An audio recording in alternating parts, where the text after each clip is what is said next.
नमस्कार, शाम के 7 बजे हैं। खबर दमदार के इस वक्त के बुलेटिन के साथ हाजिर हूं मैं अनुपम। प्रदेश की हर छोटी बड़ी खबरों को लेकर लखीमपुर खीरी में हादसे के बाद हंगामा हुआ है। बस हादसे में 2 लोगों की मौत पर गुस्साए ग्रामीणों ने बस में आग लगा दी। लखीमपुर के सदर कोतवाली का यह मामला है। घटना सीतापुर लखीमपुर रोड की है, जहां हादसे के बाद हंगामा हुआ है। तो ये तस्वीरें इस वक्त हम आपको दिखा रहे हैं। गुस्साए ग्रामीणों ने बस में आग लगाई है। लखीमपुर के सदर कोतवाली का ये पूरा मामला है। ये तस्वीरें इस वक्त आप देख रहे हैं। लखीमपुर से सीतापुर लखीमपुर रोड की ये घटना है, तो इस वक्त हम आपको दिखा रहे हैं।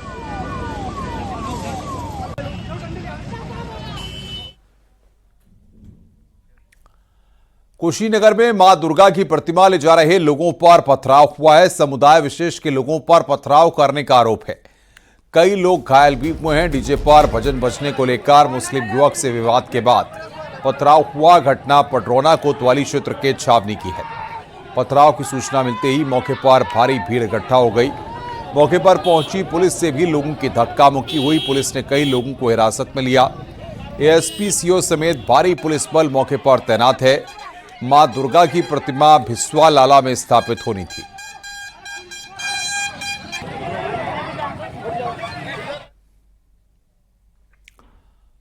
आगे बढ़ते हैं। सहारनपुर से खबर है। कल उपद्रवियों की पुलिस चौकी पर हुए पथराव के बाद आज सहारनपुर डीएम और एसएसपी चौकी पहुंचे।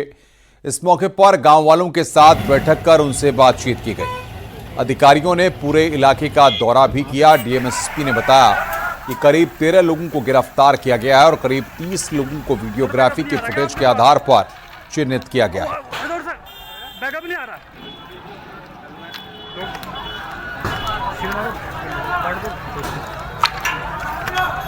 ज्ञापन की पूरी जो कार्रवाई है वो खत्म होने के उपरांत लोग जब अपने वापस जा रहे थे अपने घरों को एक शांतिपूर्वक तरीके से, तो कुछ उसमें से जो युवक थे और नई उम्र के लड़के थे, उनके द्वारा वहां पर थोड़ा सा दंगा किया गया। कुछ वहां पर पत्थरबाजी की गई और उसके बाद तत्काल वहां पर जो पुलिस फोर्स उपलब्ध थी, उनके द्वारा हल्का बल इस्तेमाल करके उनको भी समझा बुझाकर तितर बितर किया गया।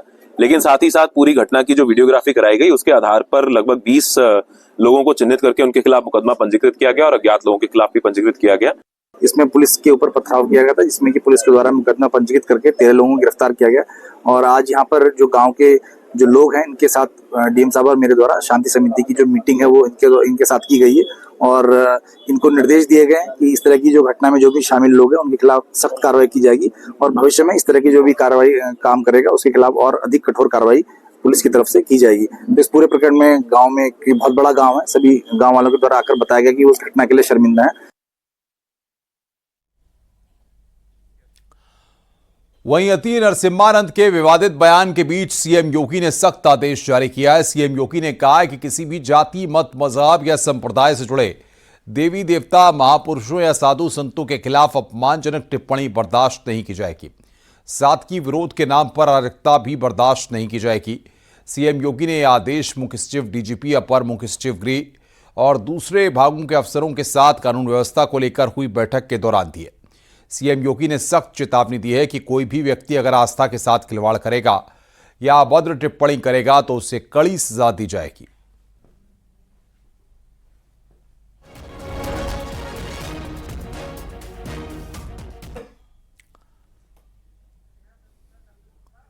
बरेली में मौलाना तौकीर रजा ने एक बार फिर विवादित बयान दिया है। उन्होंने कहा है कि जज साहब हिंदू और मुस्लिम देखकर अपना फैसला देते हैं। देश में मुस्लिम पर्सनल लॉ होने के बावजूद कानून के मुताबिक फैसले नहीं हो रहे। मुस्लिमों की कहीं सुनी नहीं जा रही। ज्ञापन देने पर कोई सुनवाई नहीं, तो फिर ज्ञापन देने का क्या फायदा।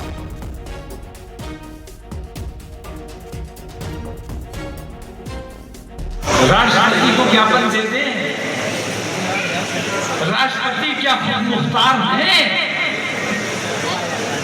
सुप्रीम कोर्ट को ज्ञापन दे दे। मैं कहता हूं अदलिया आखिरी हमारी उम्मीद है। हिंदुस्तान की अदलिया हमारी आखिरी उम्मीद है और आज हम जजेस को देखते हैं कि वो फैसला हिंदू और मुसलमान की बुनियाद पर करता है। लखनऊ में मुख्यमंत्री आवास पर हुई बीजेपी की बैठक में उत्तर प्रदेश में होने वाले उपचुनाव को लेकर चर्चा हुई। जैसे प्रत्याशियों का चयन किस आधार पर होगा, नामों का ऐलान कब किया जाएगा, इन तमाम विषयों पर विस्तार से चर्चा की गई है।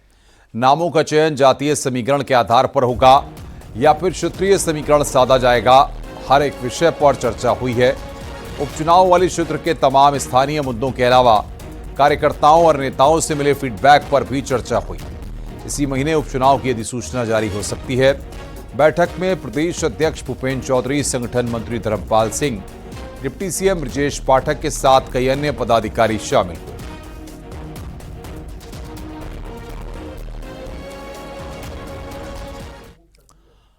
वाराणसी में मुख्यमंत्री योगी आदित्यनाथ का बड़ा बयान सामने आया। हिंदू धर्म किसी का बुरा नहीं चाहता। हिंदू धर्म कहता है कि अहिंसा परमो धर्म। हिंदू धर्म यह भी कहता है कि धर्म, हिंसा तथा धर्म और देश के लिए सब जायज।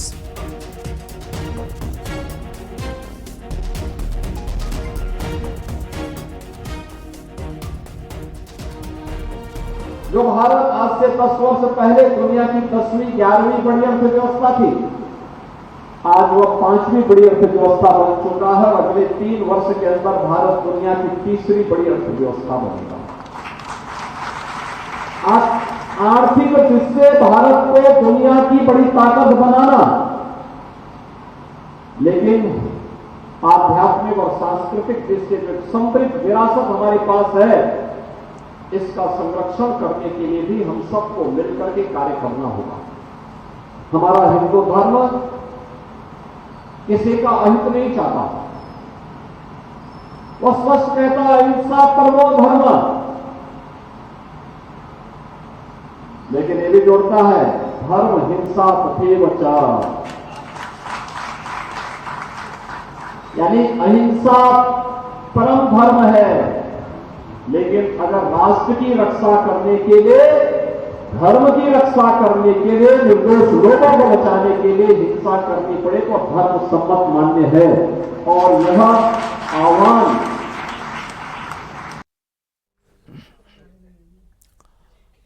अंबेडकर नगर में रोडवेज की 2 बसों में आपस में टक्कर हो गई। हादसे में 15 लोग घायल हुए हैं। घायलों का अस्पताल में इलाज चल रहा है। 2 घायलों की हालत गंभीर होने की वजह से उन्हें जिला अस्पताल रेफर किया गया। हादसा इरौली थाना क्षेत्र के यादव नगर मोड़ के पास हुआ है।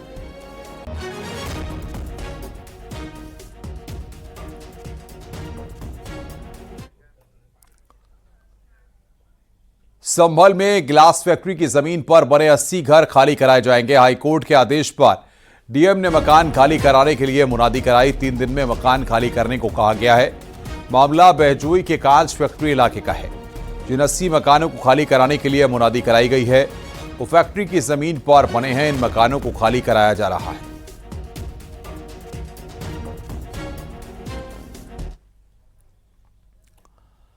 सुल्तानपुर में शनिवार को युवक की हत्या के मामले में पुलिस ने 4 लोगों को गिरफ्तार किया है। धारदार हथियार से युवक की हत्या की गई थी। नामजद कराए गए पति, पत्नी और बेटा बेटी को पुलिस ने गिरफ्तार कर लिया है। हत्या में इस्तेमाल किया गया हथियार भी बरामद कर लिया है। देहात कोतवाली पुलिस ने पकड़ी देली मोड़ से आरोपियों को गिरफ्तार किया। तिवारीपुर कुटिया गांव में शनिवार को लड़के की धारदार हथियार से हत्या कर दी गई थी।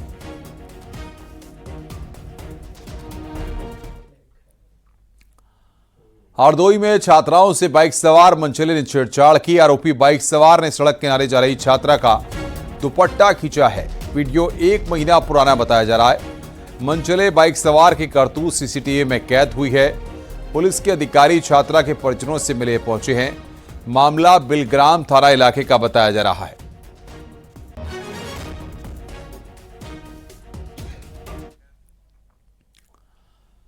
मिर्जापुर में फूड पॉइजनिंग का मामला सामने आया। उड़द की दाल के बने बड़े खाने से एक ही परिवार के 6 लोगों की तबीयत अचानक बिगड़ गई। सभी को अस्पताल ले जाया गया। फूड पॉइजनिंग की इस घटना में दादी और पोती की मौत हो गई। 4 लोगों की हालत गंभीर बनी हुई है। घटना देहात कोतवाली क्षेत्र के टीकापुर मसारी गांव की है। मौके पर पहुंचे फूड विभाग ने खाने के सैंपल लिए हैं।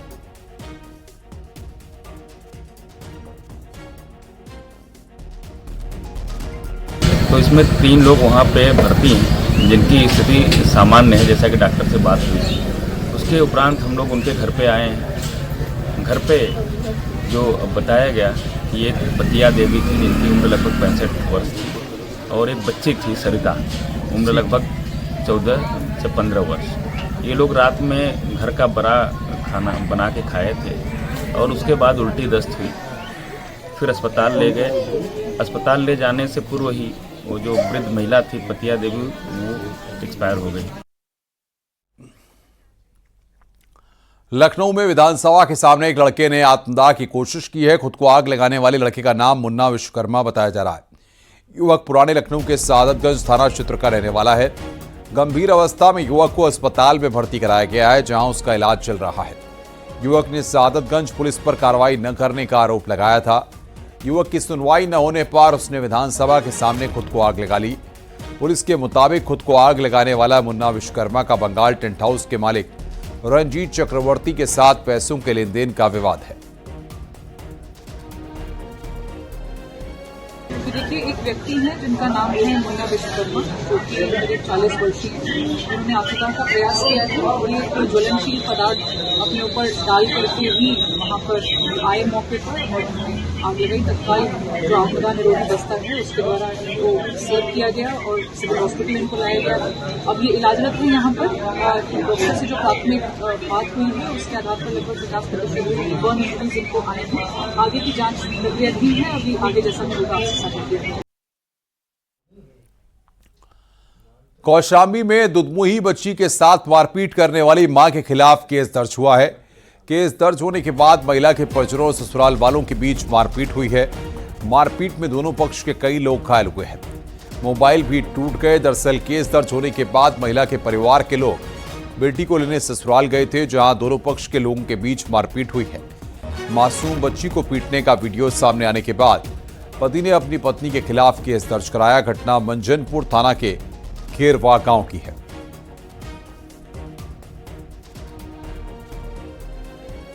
एक शिकायती प्रार्थना पत्र दिया गया था जिसमें आरोप लगाया गया था कि उनकी जो पत्नी है उनके द्वारा उनकी तकरीबन 1 साल की बच्ची के साथ मारपीट करना तथा उनके साथ कुछ टॉर्चर करना, उनके मुंह में मिर्च डालने आदि आरोप लगाए गए थे। प्राप्त तहरीर के आधार पर थाना मंजनपुर में सुसंगत धाराओं में मुकदमा पंजीकृत किया गया है और इस पर गहनता से विवेचना की जा रही है। जो भी तथ्य आएंगे उसके आधार पर आवश्यक कार्रवाई की जाएगी।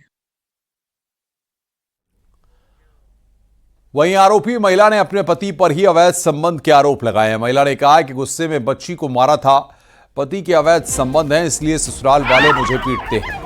परिवार के साथ एसपी से मिलकर मैंने पूरी घटना बताई है।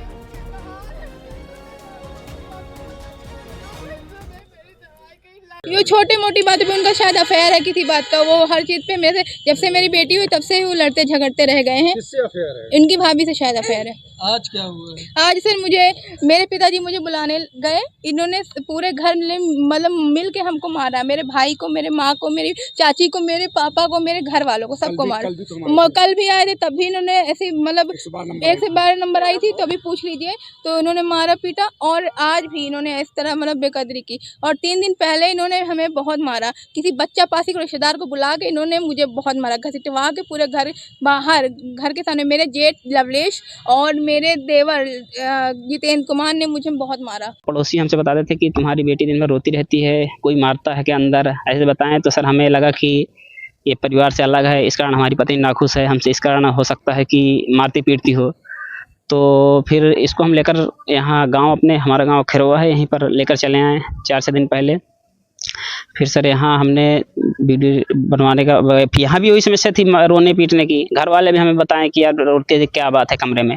सर हमने रिकॉर्डिंग करने का प्रयास किया और वो बेटी को मार रही है, मिर्च डाल रही है, बेटी हमारी रो रही है और ये खुद बोल रही है, हमसे बोली कि हाँ मैं मारूंगी, जो करना हो कर लो।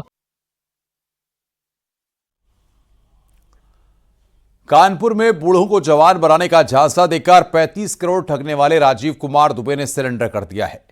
राजीव कुमार कानपुर में डीसीपी साउथ के ऑफिस पहुंचा और सरेंडर किया। डीसीपी साउथ ऑफिस में आकर उसने बयान दर्ज कराए। इजराइल की मशीन से बूढ़े से जवान बनाने के नाम पर उस पर 35 करोड़ की ठगी का आरोप है। आरोपी राजीव कुमार ने खुद को निर्दोष बताया और शिकायतकर्ता पर ही ब्लैकमेलिंग का आरोप लगा डाला।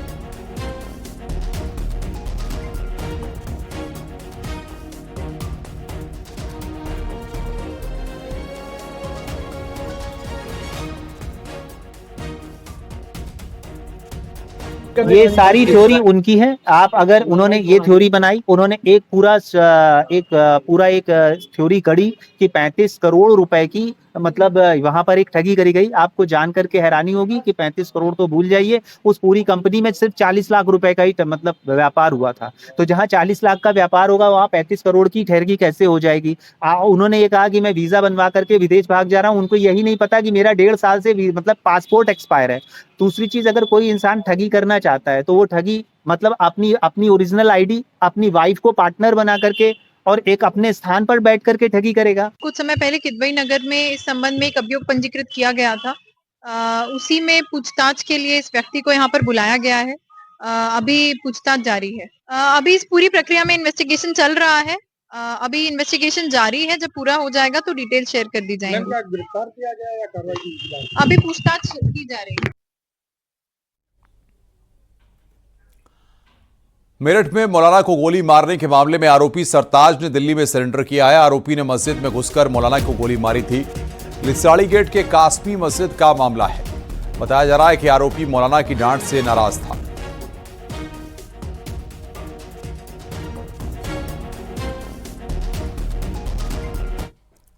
रुक रहे हैं यहां पर एक ब्रेक के लिए। खबरों का सिलसिला लगातार जारी है।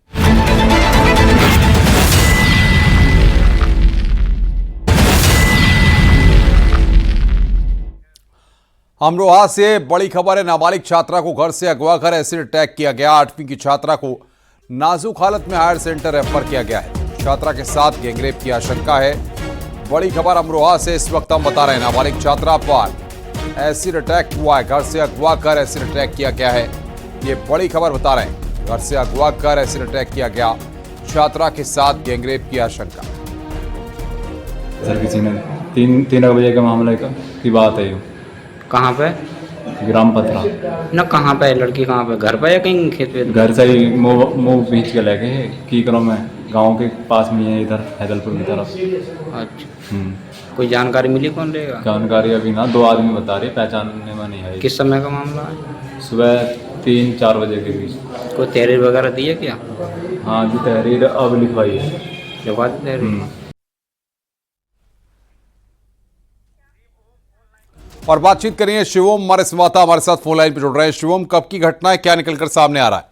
जी मैं आपको बता दूं, पूरा मामला ये 6 अक्टूबर का है। तो पूरा मामला जो इसमें बीती रात बदमाशों ने 2 अज्ञात बदमाश थे जो एक 8वीं छात्रा को अपहरण कर घर में मुंह दबाकर उसका ले जाते हैं और जंगलों में साथ उसके साथ दरिंदगी करते हैं। आशंका जताई जा रही है कि इसके साथ दरिंदगी की गई है।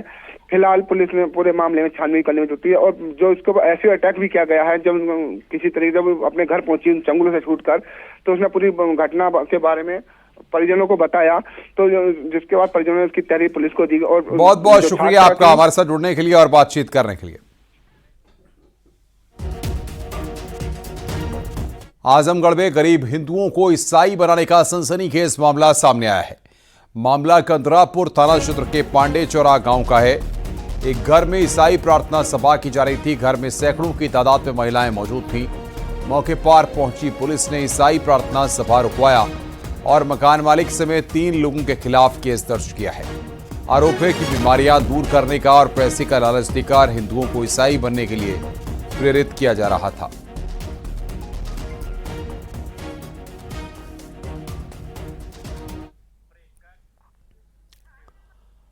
रुक रहे हैं यहां पर एक ब्रेक के लिए। खबरों का सिलसिला लगातार जारी है।